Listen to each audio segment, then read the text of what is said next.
Man, that Patreon party is always a blast It's before off the the chain. freaking episode starts.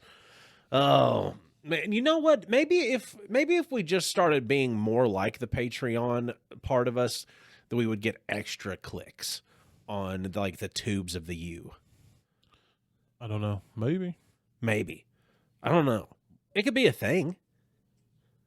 What if we, like, maybe not this time, but sometime release just a full uncut episode? Well, not necessarily uncut, but like a full cut, but fully edited for the YouTube, just to see what happens. Well, maybe.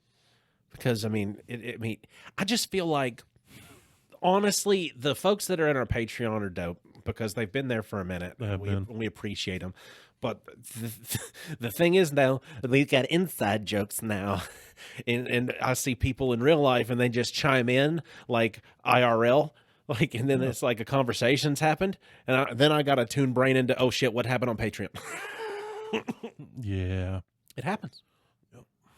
So, what is your Sunday events taking place today? Past when I originally saw you today, I got to see you earlier today. You just got through I doing went to the grocery store.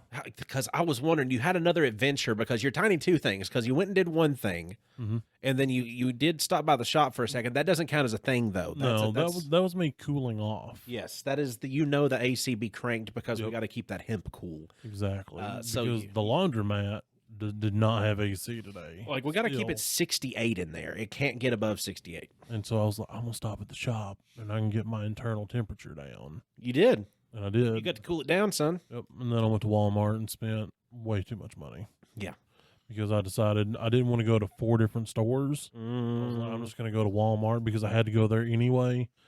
And I was just like, I know I'm going to spend more because it's Walmart. We hit a highly uncomfortable number at Walmart the other day, and I'm not one of those I'm going to bitch about grocery prices on a podcast kind of guy, but I mean, it was like $300.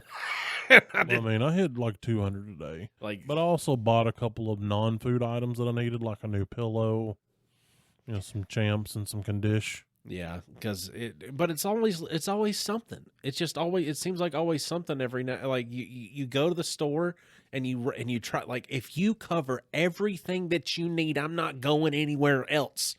That chunk is huge. Yep. It's like, and that's a Singleman. That's a Singleman 200. Usually for me, I run about 1 to 110 if I go to Walmart. And if I go to Aldi's and then maybe one other place, it's like $70 to $80. Like I don't understand. That's a Singleman income to where, like, at least mine's a split income to where me and my wife split duty on, like, our money's a pool. Yeah, but you're still spending more per person, even for the two of you, than I typically spend for one and just me. Yes, because how long is that trip going to last you for? A week. Okay. That's much better than what we'll get out of it. Because, I mean, just to make meals. Like, I don't know how our parents did that shit. I may have to occasionally stop and get one item to supplement somewhere here or there because I forgot something. Because you meal prep. I do. I cook just one thing for a whole week. I've done that not as like, oh, I'm going to meal prep something healthy and stuff. I'm lazy. I'm only going to cook one time for the week, and that's just what I'm going to eat. Sometimes I'll make enough that's lunch and dinner. Sometimes it's just dinner. See what would happen if you switch that into like a lean chicken veggie rice thing for a week? I have switched into more lean things. Like this week, I'm making beef bowls. Yeah. Because I was like just taco-y beef bowls. Because I was thinking, I mean, especially sweet potatoes. Like I get, maybe it's the body dysmorphia in me that always makes me think I'm way fatter than I actually am. But like after I eat pizza, I get it the worst. I like guilt myself after, because I mean, honestly, I know in my heart of hearts that is now extra coated that pizza is not good for me. No. Pizza's not good for anybody, but I don't eat pizza all the time. I'm not an all-the-time pizza guy. Well, I mean, I feel like it's kind of normal to just picture yourself as fatter than you actually are because, like, I've always been that way. And then I look at pictures of me from high school, and I was like, what was I thinking? Yeah. Like, I had a little bit of pudge, but I'm like, I wasn't fat. Yeah. Like, dude, you looked like, you were blocky built. You weren't a fat boy. Like, you look like let me think about what they call it.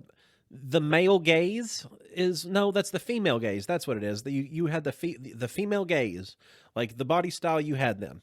Like I don't know what that means. that just means that you're built appropriately. You're man built. Mm. You know, I it's mean, like I because the was super like dad bod build. well, yeah, but that's the thing. Like the super jacked, super vascular, like all that is for competition and for show. It's not necessarily that big of a turn on for a huge amount of the population. Uh, Besides what you let movies tell you, Right. like unless you're that person in that movie and you're portraying that role, like what is your need to look like this? And it took me forever to get that through my head. Yeah. Like years of anabolic steroids and deprivation diets and tracking water, tracking carbs, tracking macros. Good God, if I have to ever have that back into my vocabulary. Beast at Tanagra.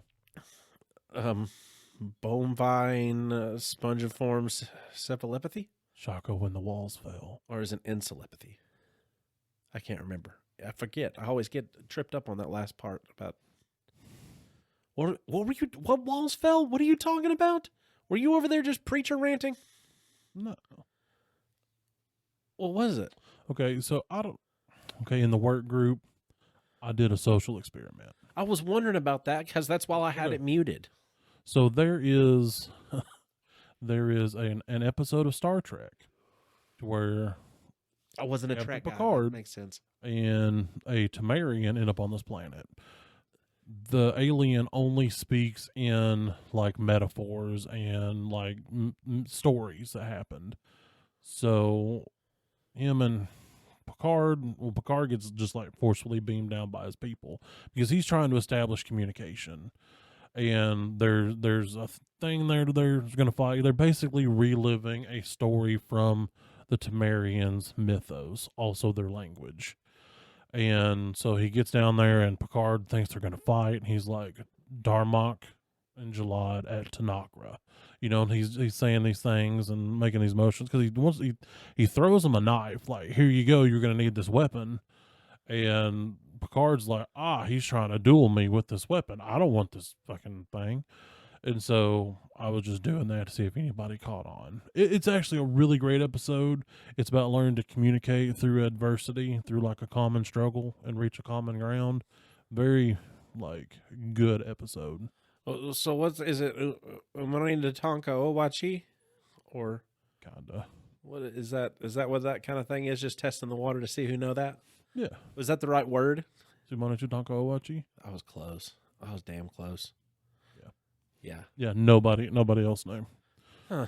And then I was just going to keep saying stuff until somebody asked me a question like, what is this? Even though a simple Google search would have figured it out. No, like I was just like, okay, he's on some shit, so I just. I mean, I was, but I was also stone sober, so ha! I mean, I just meant like, nah, he's on some shit again. Yeah, that was more for Jabin.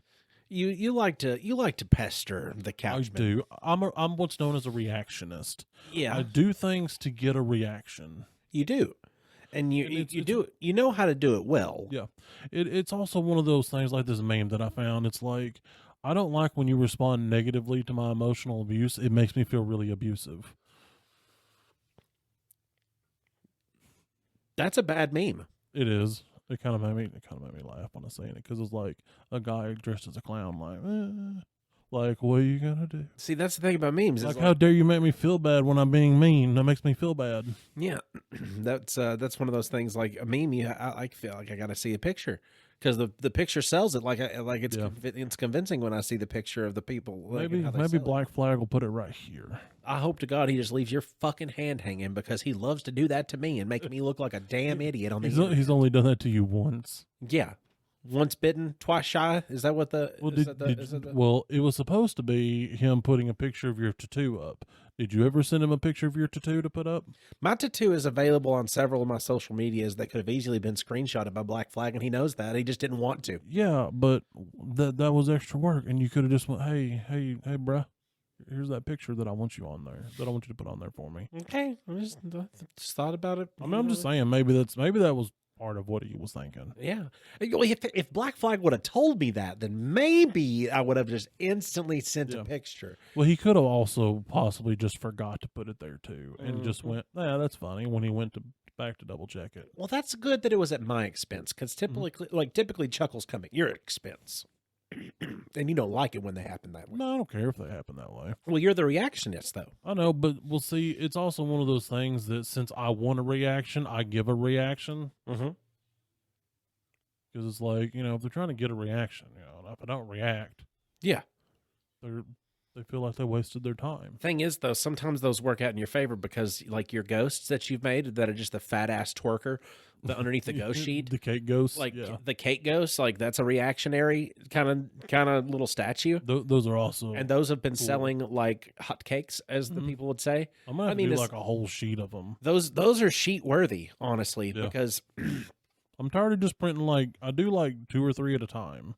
I just I've done so many 2 or 3s at a time. I might as well just go ahead and do a sheet of 12. I think if there was only 15 hours. If there was a way to be able to make it to have a white sheet look sheer and have almost like a skin tone from underneath it or something. I mean, you could possibly do it, but you would need a multi-extruder. How much do multi-extruders cost? I mean, we got a pretty dense following. We could probably afford it. Well, if it's made by the same people that made mine, I got mine on sale, but fully retails for $4.99. So if you paid, I think it's $6.99, you can do up to 4 different colors. $699? Yeah, it's only like $200 more, which is $699. You can do multicolor prints. You can do 4 color prints, which is a lot of colors for a 3D. So printer. would it be able to do a gradient to where it looks like, hey, this is like a skin tone coming through? Like you programmed it properly. Do you know how to program anything like that, or do you just find things? I've not done multicolors because mine's not a multicolor.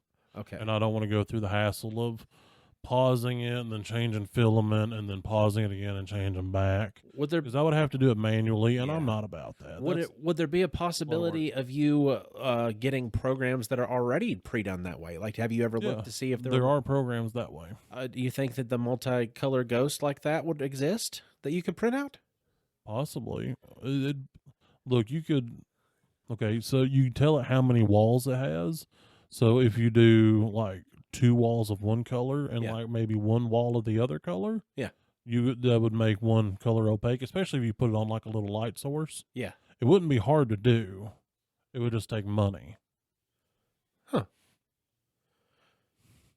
Well, I mean, luckily we have got something like that in our favor because, we're buddies with a multi-millionaire, and he owns the shop in Cookville that we work for, Discount Vape, Jason, the multi-millionaire. Yeah. So just in case people on the internet don't know that Jason is a multi-millionaire. Oh, yeah. He's a multi-millionaire, and he never has to worry about anything. No, nothing at all. Nothing at all. He never has to worry about anything. He's usually out fishing and skiing in the Alps. He doesn't really go skiing as much anymore since he took that tumble. Yeah.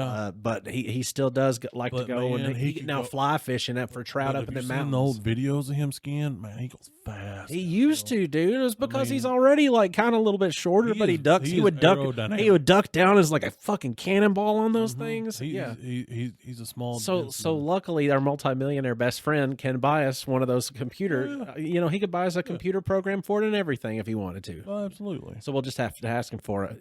Just like, is that him over there in the corner? No, that's the fucking theme song.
Hi, everyone. I'm Austin Shazam. And that's the rest of the story. Pfeiffer. And I'm Tiny. and we are Nerd It Through the Grapevine, the podcast where your best friends gather weekly to talk about our favorite parts of past, present, and future nerd culture. And this week we're coming to you with something we've recently discovered.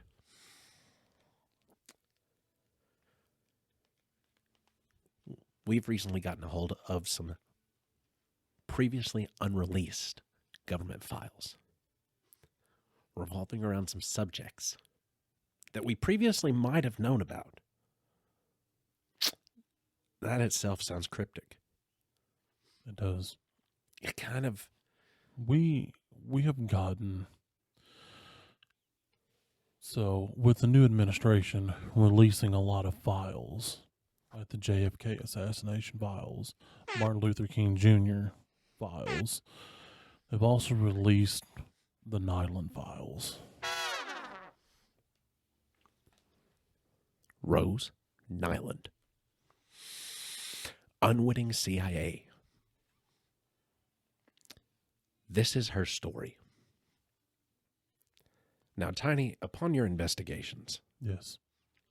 what did you find as for stories revolving around retiree Rose Nyland and the detailed encounters of her monitoring in St. Olaf, Minnesota? I found that she not only was... It was almost like a real-life Truman Show. Almost. Because she had no idea that she was reporting. She was an incidental CIA informant. Because she was actually the cover for an agency of the Bureau. This is true. And CIA. It was a joint venture. That was her husband. Charlie.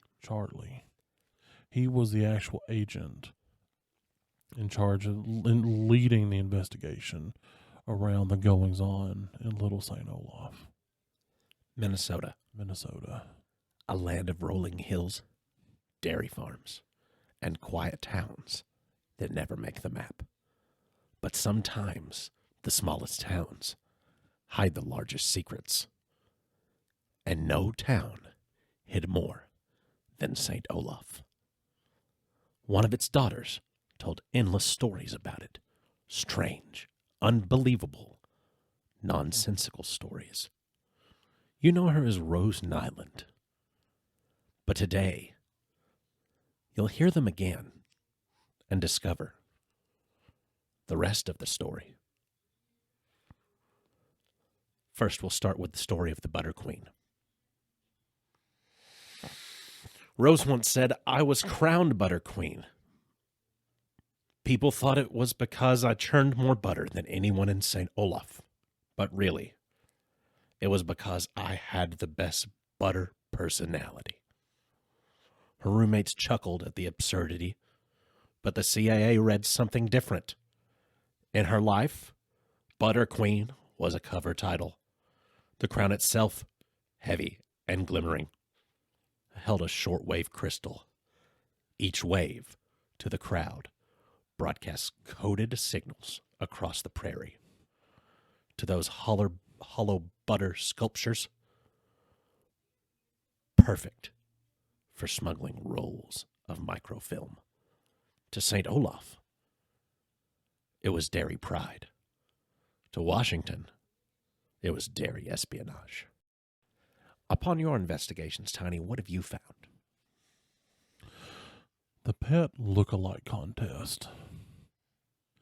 Rose once told her roommates, "Back in St. Olaf, I entered a pet look-alike contest. I had to swim with a duck in my mouth.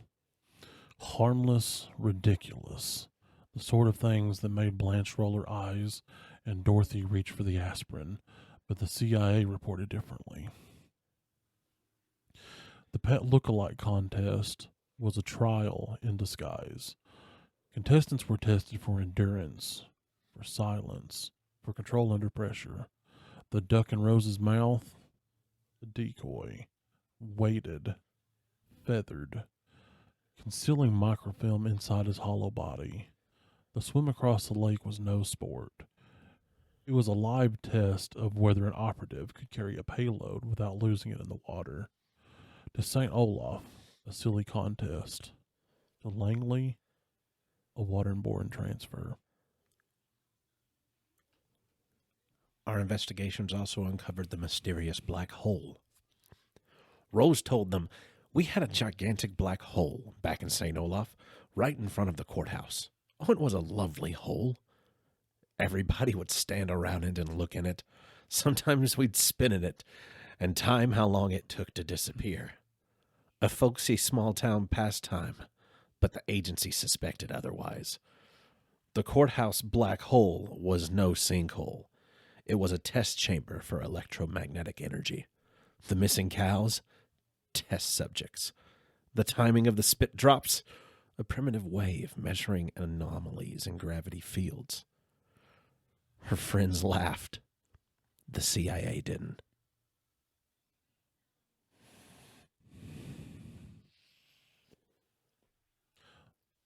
What about the volcano sacrifice? Rose explained once, back in St. Olaf, the Shriners, or maybe they were druids, told me I had to crawl up an active volcano as a virgin sacrifice to save the town. The roommates gasped, then laughed at the absurdity, but the agent took notes that the volcano wasn't geology. It was a geothermal plant, venting steam in controlled bursts. The virgin sacrifice was a test subject, chosen for purity, not of body, but of cover. Someone no one else would suspect of carrying classified information up a ridge. Rose crawled, she carried, she delivered, and she never knew. That's also covered under the file The Active Volcano. Rose had also explained, "We had an active volcano in St. Olaf, and it was great for toasting marshmallows, but terrible for those who live downhill. Although Minnesota has no volcanoes, Rose's CIA file pointed to a geothermal plant, just as described in the previous file." The idea of toasting marshmallows over the heat of an active volcano. Regrettably, the people down below in the valley didn't have such a heartwarming nostalgia. Mm-hmm. Well, I believe that St. Olaf itself was not just a mere town, but it was almost like in a hollow earth style place. Kind of like a border town. And I don't mean like something on the edge of the state. I mean like a border town, like on the edge of reality. Yeah. To where all realities coexist within the same time. If you want to put it in the Stephen King mythology, Is it Derry? No, that area. Maine? Well, that area would be called a thinny, because that's where the wall that separates one world or dimension from the other is so thin that you can just walk through it and never even realize that you were passing through something. Yet when you get to the other side, it's somewhere completely different. This shouldn't be there. I thought you were just talking about Maine. Like, imagine a Stephen King. Maine? Well, there is a thinny in Derry, and there is also one in Castle Rock. That was a television show. There were also 2 fictional Stephen King towns that underwent a lot of trauma. Just like the Great Herring War. Rose said it best, "My father and my uncle fought the Great Herring War. One side wanted to pickle the herring. The other wanted to marinate it. They fought until one day the feud ended because they ran out of herring." The kitchen laughed, but Rose's report told another story. Herring barrels and smuggling containers. The so-called feud was a cover for a naval skirmish in northern waters. The sudden end, not from the lack of fish, but from intercepted shipments. The Great Herring War wasn't about recipes. It was about routes and rights.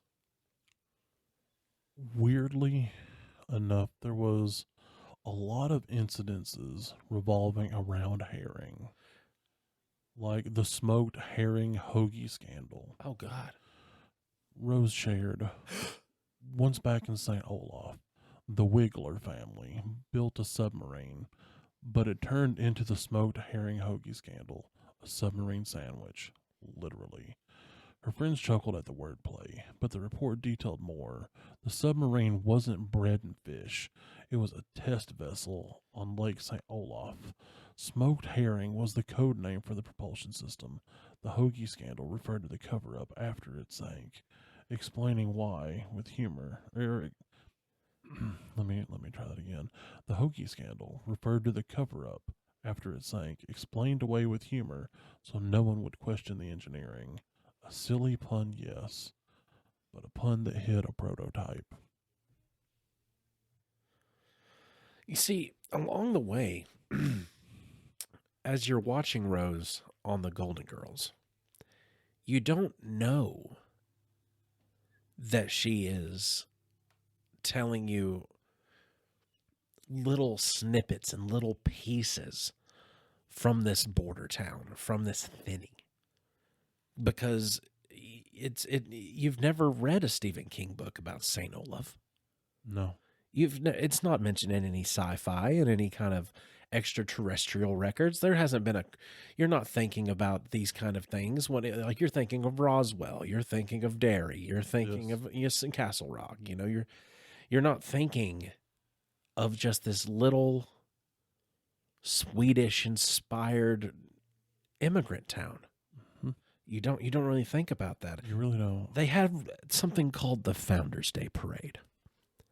Rose recalled, on Founders Day, we had a parade, floats, a kazoo band, and of course, crowning of Miss St. Olaf. The roommates groaned, and yet another silly thought that was coming out of Rose's mouth. They yawned at it. But the CIA actually took note. The floats were wired with microphones. The kazoos played static to mask transmission noise. Papier-mâché cows weren't decoration. They were surveillance housings. While the people of St. Olaf cheered, someone else was listening.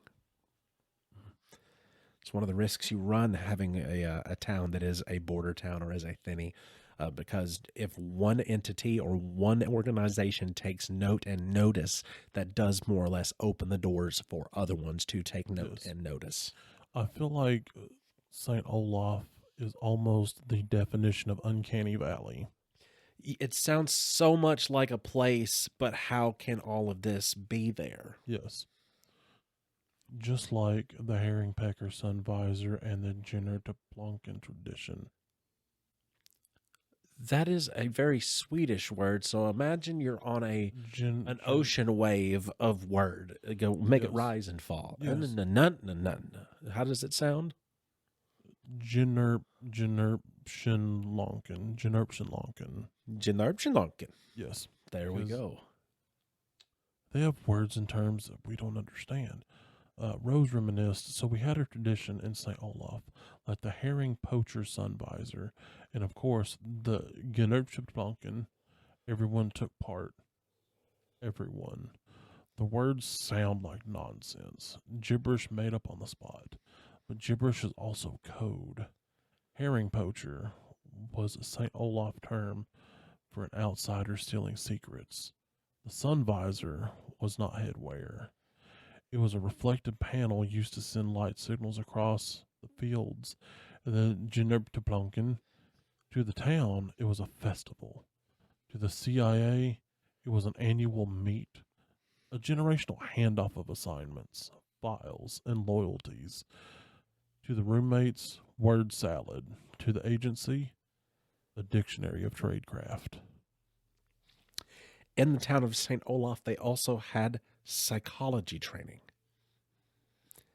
Rose once assured Dorothy, "Don't worry, I was trained in psychology back in St. Olaf." Her friends rolled their eyes. But the CIA took note. St. Olaf's psychology training may not have been as accredited, but it was effective. It was behavioral observation, profiling, even manipulation. When Rose said trained in psychology, she meant trained in interrogation.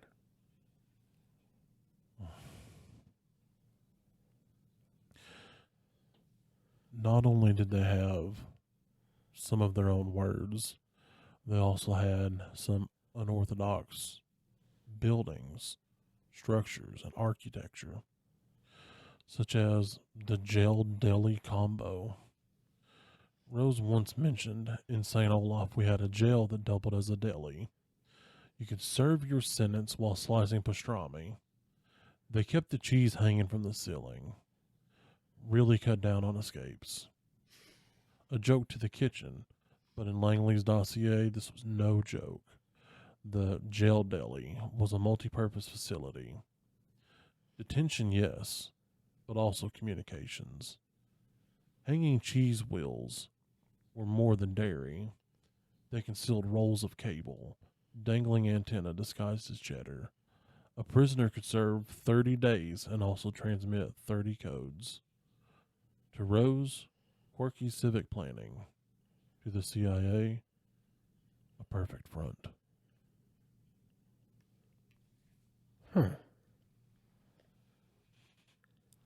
There's also the tale of Elsie and the rocking chair marathon. Rose remembered Elsie Uderuden stayed awake 17 days in a rocking chair marathon. She couldn't have done it without the moral support of her children and her husband and his cattle prod. Her roommates blinked at the cruelty, but the CIA suspected something more. 17 days awake meant sustained vigilance, possibly guarding or transmitting. The rocking provided cover for coded signals. And the cattle prod? Not discipline. An electrical device. St. Olaf remembered a contest, but Langley recorded a test.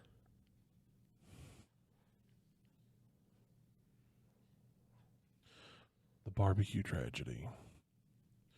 Rose once said, "We never had a barbecue in St. Olaf after the tragedy. It had to do with barbecuing elk, a big fire, and someone who lost his balance. A forgotten mishap, she called it, but the agency thought otherwise. Elk meat as a cover, a fire to destroy evidence, a man who lost his balance or lost his nerve. Behind the laughter, a fatal mission."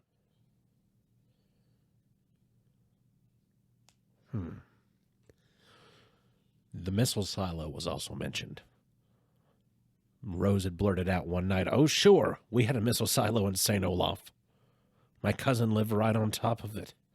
Made it tough when he went out to milk the cows." Her friends laughed nervously, and the agency did not. Beneath that farm was a silo not on any map, aimed not east at the Soviets, but north, at Canada. Why Canada? To this day, no one knows. To this nay, what the fuck am I, a horse? Am I a horse? To this nay? I'm pretty Is this sure, what we do now? dude, I'm pretty sure earlier I said like sunpecker or something. Dude, I swear you said sunpecker earlier in this episode, but I was trying to keep it together. Too, and I was like, I'm trying to keep it together. We're trying to keep it together, and we're chuckle fucks. So, okay, continue.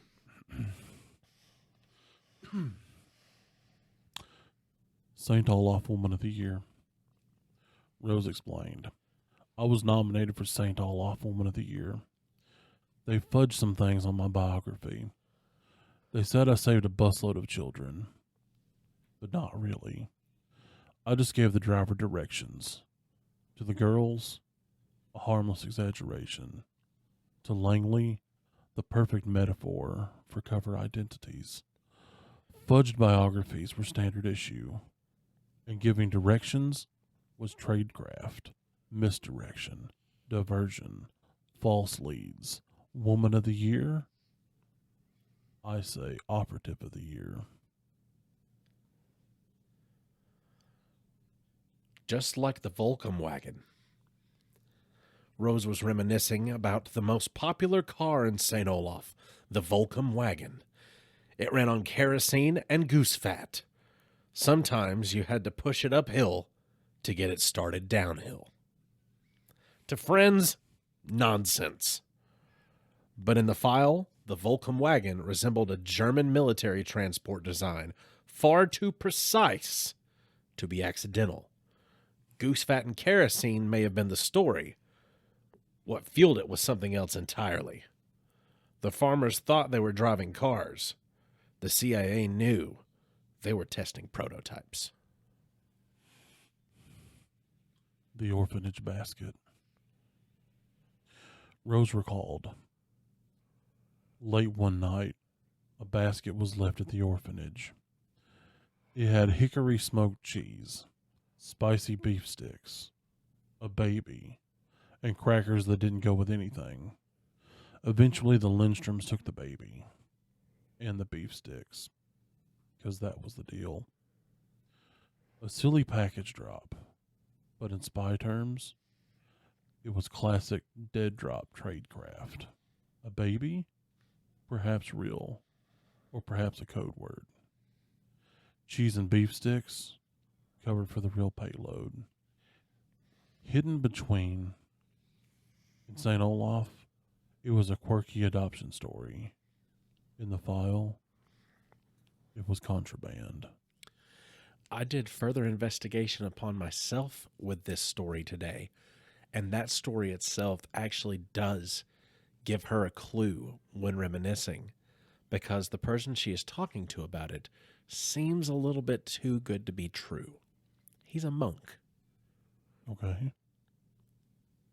Who is her father? Whoa. Do you think she was the baby? She very well could have been. There was one story in particular that stuck with me, especially after the idea of the German prototype testing. Yes.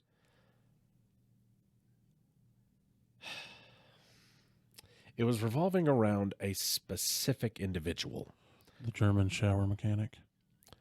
Rose once insisted everybody thinks Hitler was the leader of the Third Reich, but it was really Franz Stickelmeyer from St. Olaf. Rose explains that her high school was a part of a Nazi plot to make American youth stupid by teaching them misinformation. In her version of history, Adolf Hitler, disguised as Franz Stickelmeyer, taught history, while Eva Braun was the physical education teacher. The town rumored they were secretly seeing each other. To the Kinshin, it was absolute nonsense. To Langley, it was worth a second look. Reports in the Midwest of men with accents, businesses, and strange visitors at night. Was Stickelmeyer truly the Reich's hidden hand? Or just another farmer with a mustache?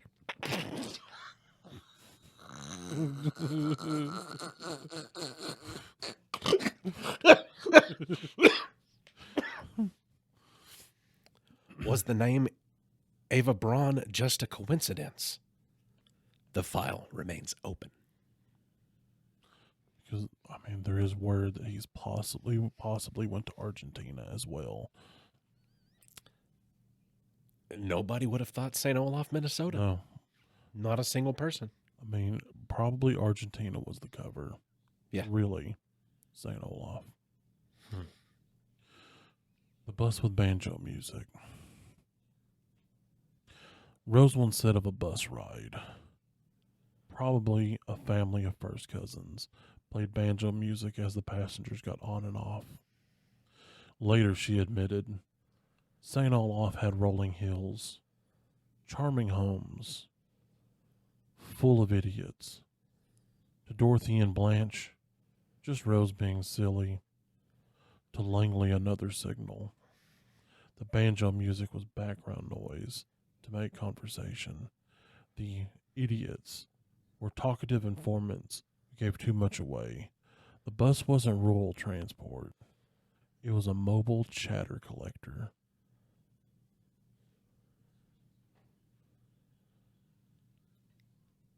And so the next time you hear one of Rose's stories about herrings or butter or volcanoes in Minnesota, remember, Or men with funny little mustaches.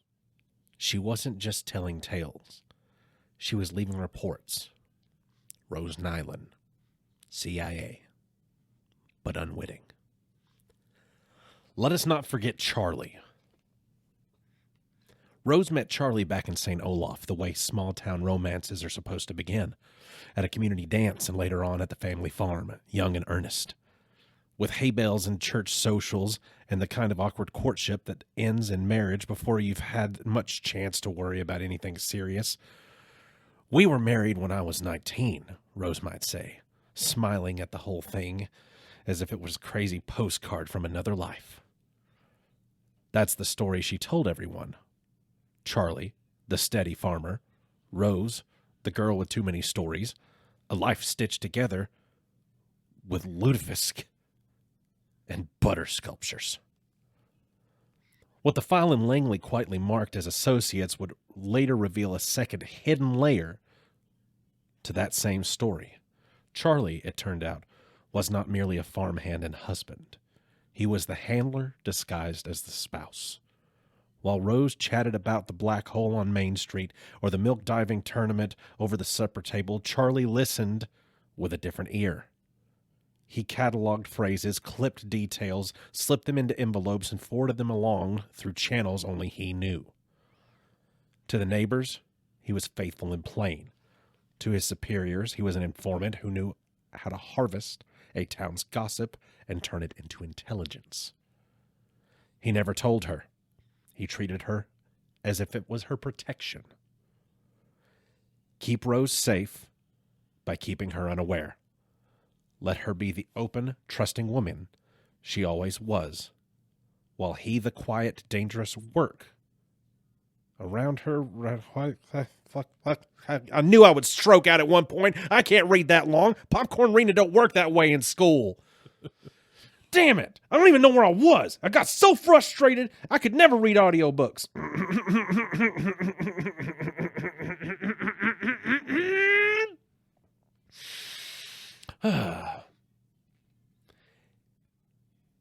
Keep Rose safe by keeping her unaware. Let her be the open, trusting woman she always was, while he did the quiet, dangerous work of routing her anecdotes into reports. When Charlie died, it was only a husband the town lost. It was the only person who knew the true purpose of those everyday stories. His death closed the loop. The coded delivery stopped. The file in the drawer was stamped dormant, and Rose stepped onto a bus for Florida, still believing she'd only have been that girl from St. Olaf who loved her small rural traditions. Her CIA coverage ended with him. He had been the only one in on the truth, the only one who received the coded letters from Langley, the only one who made sure her chatter went where it needed to go. His death meant the file close, and Rose's role as an unwitting agent ended. And so she left St. Olaf behind, believing that her leaving was leaving behind grief, cold winters, and too many memories. But in truth, she left behind something else entirely. A history written not in butter, but in code. Rose Nyland, the unwitting spy. Thanks for joining us, everyone. If you want a little bit of extra grapes, all you got to do is get onto the TikTok. There's some shorts on there highlighting some of our funnies that we've had along the way. I'm the only one on TikTok a lot of times, just doom scrolling and just carrying on, so that's why it's on my TikTok. So if you want to get on there, look up austin.shazam.phi on TikTok. You'll be able to find all the grape reels on there, as well as getting onto our Patreon for some extra squeeze. For $5 a month, you will have an extended episode that is uncut directly from record button to record button. No shenanigans are left out. If you get on the $10 tier of our Patreon, you get the uncut video as well, along with special videos and special segments that we do just for the $10 tier. Get on there, get all of our extra content, help support the podcast, and we would appreciate it greatly.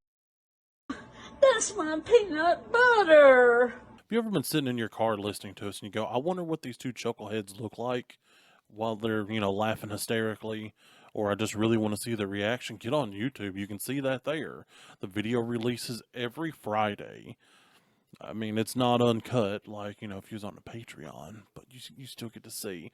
And then if you scroll down to the description, you look there, there's a link that'll take you over to the Discord. We call that the Backyard Bonanza. You can talk to us directly. We're on there live, uncut, uncensored, and irrevocably circumcised. Whew! We did it. We did it. We did it.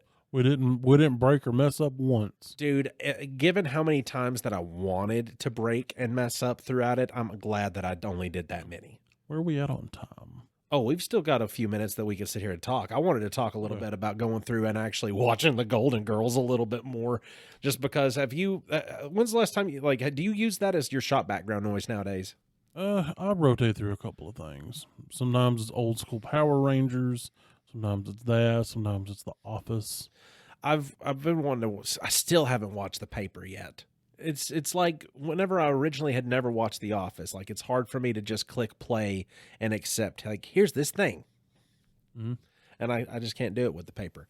Now I do it with the Golden Girls. That's the thing. Like the Golden Girls is easy for me to put on as background noise now, because it's one of those shows as well that you can cling on to different characters each watch through. Just like Sophia's really easy to cling on to, though. Oh, yeah. Like she is a sarcastic little firecracker, and she's hilarious. I mean, all the ladies are really good. Yeah. And sometimes you see yourself in different ladies. I think it just depends where your headspace is, because there's a lot of times I'm Dorothy. Yeah. And I'm just like, look, that's stupid. Yeah. We need to do this instead of that. And then sometimes I'm like Sophia. Sometimes I'm like Rose. Yeah. Rarely am I like Blanche. You wish you were like Blanche. Yeah. You wish you was a hoe sometimes, don't you? Sometimes. But she wasn't like, and that's not like, Well, I'm not saying she was a hoe. like, well, But she Sophia would. Well, I mean, I don't Sophia'd call her a slut. Well, of course she was. Look at the time that Sophia was born.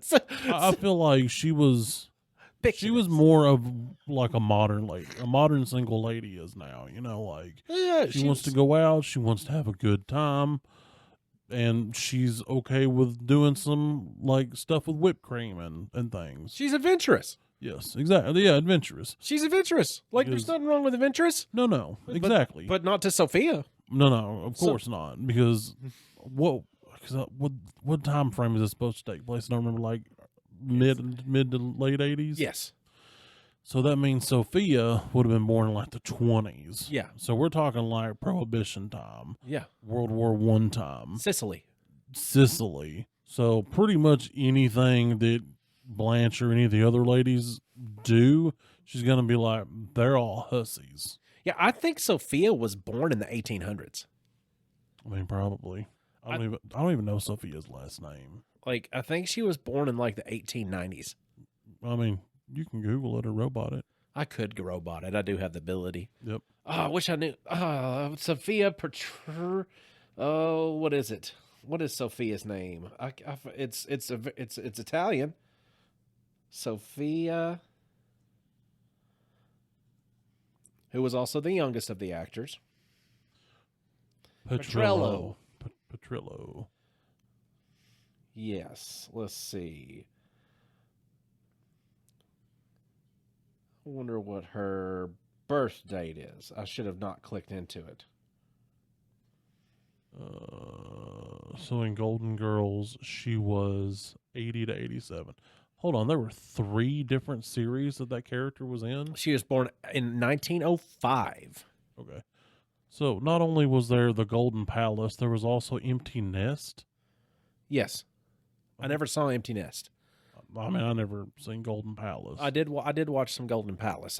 Golden Palace was a little bit different because they moved into this hotel, kind of thing. It's not a hotel; it's more like a big fancy apartment complex kind of deal. Well, maybe hold on. Let me just click.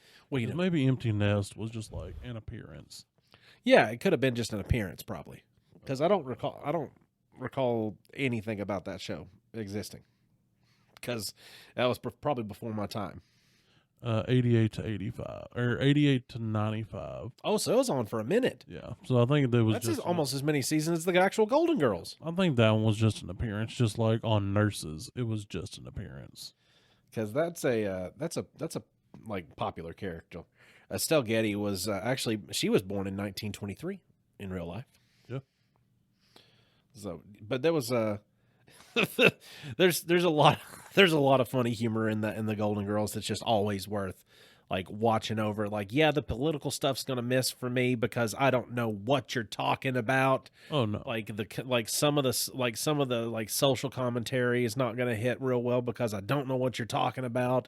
But it's stuff that was big during the times. But the actual other humor that wasn't making like culture references to the time, I do enjoy because it is timeless and it is funny, and the way they execute stuff is just professional and wonderful. Betty White plays a perfect Dutz. Like, Oh yeah, absolutely. like she plays like a perfect Duncy character to where she's just. But some things when she does do well, it's just like, oh wow, she did so good. But she's portrayed that as a character. Like, and then B. Arthur, who is actually a Broadway star. So whenever she gets a chance to sing on the show, you know how she would always have like these little singy performances and stuff. Yeah. She was having to dumb down her singing to make her sound like Dorothy singing, Weird. as opposed to getting into Broadway. Interesting. Well, it's like I saw that. Let's see, what's the lady's name? She played Blanche Devereaux. My Aunt Pam. No. That's my Aunt Pam's Blanche. Rue McClanahan. Rue. Yeah, one of the terms in her contract was she got to keep all the outfits and the clothing and stuff that they bought for Blanche to wear on the show. So anything you see her in belongs to her. So she and so that's hers. Like she says, this Like is she owned it after she wore it on TV. that's pretty dope. That's a pretty dope contract. Yep. Well, in like some companies, they would, it became a source of revenue for the show because they wanted to see it on Rue McClanahan. And like later, she donated a bunch of the clothes to various charities to auction off. Yeah. So interesting thing that I come across. Yeah, the like semi inspiration for what we're doing, what we did with the readings, was just the idea of because I was watching the Golden Girls, and there was the episode to where Rose had to pass her history test to be able to achieve a diploma, and Dorothy was trying to help her with it, and she had gone through all this stuff with her and everything, and she thought that some of this stuff was basic knowledge, and it did come down to the Hitler question being a pass fail kind of thing, and she was like, well, no, that was Sticklemeyer. No, that's exactly who that was. And she's like, that is not Sticklemeyer. That is Adolf Hitler. She's like, no, that's Sticklemeyer just as well as that's Ava Braun standing next to him. And everybody just kind of looks at her, just like, wait, hold on, what? How do you know Ava Braun, but you don't know Adolf Hitler? She's like, no, Ava Braun was PE teacher, and he. The rumor is that they were actually secretly seeing each other, and then everybody's just like pausing and looking at her, and they're trying to wrap their head around actual U.S. history. But then, how in the hell can she know this if this is stuff that's actually been going on? Like, what is? So it kind of was like making me think, like, okay, like this would be a funny little like CIA conspiracy kind of deal, and. Then Paul Harvey was a guy who used to do a lot of radio shows. Got a lot of folks in the South will know who Paul Harvey is, but just kind of his delivery and the way that he would go about things. His pauses would always be where they needed to be, and his diction seemed flawless because He was doing radio takes in the days to where you got how many shots? 1, and you better not mess it up. Yep. Because that tape's expensive, boy. Oh yeah. You better not fuck that tape up, or you owe the studio. You better not say pecker instead of poacher. Don't say pecker instead of poacher, otherwise it's going to be in the canon forever because you got the one shot, one opportunity. Oh, never mind. That was Eminem. Yep. Do you know what one of Rose's former occupations was? Oh God, she had so many. What? Okay, so I'm just going to go through the short list. She was an employee at the St. Olaf pet store. Okay, not weird. She volunteered at a hospital. She was a waitress at the Fountain Rock coffee shop. Then at one point, she was associate producer for the Wake Up Miami show. And after that, she was a grief counselor. Like, could you imagine going to a grief counselor and it's Rose? You're like, yeah, this horrible thing happened to me when I was a kid. And she was like, oh, that's just like this thing in St. Olaf around herring and this weird guy and like running cars on butt grease. Just like this, it's like this weird, But somehow it's oddly comforting and applies to the situation. She's hitting you with bizarre. She's hitting you with like this granny story empathy, and you don't know how it's actually pertaining to the task that you're talking about. But you're like, actually, no, I get it. I get it. Nice, sweet granny. Thank you for making me feel better? ? Yeah, exactly. Like at least my life might feel like a gaping black hole, but at least I didn't have one in my town. At least I didn't lose a pet lookalike contest to a pig. Yeah, that would be. There's a bunch that. God, I was just laughing so hard today at how much like Sophia like just shames Blanche all the time, and like it's old school versus like modern thinking versus, but then Blanche has trouble accepting that her brother is wanting to marry his partner, and Blanche is just like almost shunning her brother for being gay, and Sophia's like, well, why don't you want him to get married? And they go through a conversation, and it gets down to like real talk with them too. Oh yeah, I remember that episode. It was such a good episode. Because Blanche just like wanted to like forget her brother was like even existing on this planet because he was gay. And then Sophia was like, well, why did you get married? She said, because I loved him and I wanted everybody to know about it. And I just thought that and she's like, well, why don't you want that for him? They had a couple different episodes like that. That was very progressive for the time. They were talking about immigration shit back in that day too. Mario Lopez, the guy that was off, the guy that always flipped the seat around backwards and sat backwards on it on Saved by the Bell. Yeah. He was actually on that show as one of his early acting things as a kid, and he was an immigrant that was being taken by immigration services. So they were covering issues early. Yeah. I can't remember which character it was. I feel like it was with Rose. Rose potentially had contaminated blood and had HIV. Well, no, there was a lady who turned out to be a lady that likes the company of other ladies and had a crush on her. Oh. And it comes down to, at the end, she finally clues into it. And because they were going to like spend the night, but one was like, hey, and she finally went, hey, I like you. Like you. And she was like, that's fine. That's not something I'm into, but I hope you find somebody who's into you like that. And I'm still going to love you and you're still going to be my friend. Like, that doesn't mean shit to me. Yeah. Also, I'm not sleeping with you. Yeah. Now, are we going to go to bed? And it was just, it was really cool. It wasn't like an immediate like, how dare you? Yeah. It was none of that. Like they met most situations in a decent civil middle ground manner that just I feel like there were several shows around that time that did things like that. Like Mr. Rogers had that with I can't remember the black fella's name on the show. Let me think. Oh, was he wasn't the guy that was also on Reading Rainbow, was he? No, it wasn't Lamar Burton. No, way different time. I feel like he played the sheriff. He was only on there a little bit, but there was a scene of him and this guy with their feet in like a kiddie pool, and they were like pretending to Officer go fishing. Clemens. Yes, and they were like pretending to go fishing. And at the time, like, you didn't do that with people of another race. And Yep. so it was a big deal that Mr. Rogers wanted this scene to happen. He was the first recurring African American actor on a children's television show. Yeah.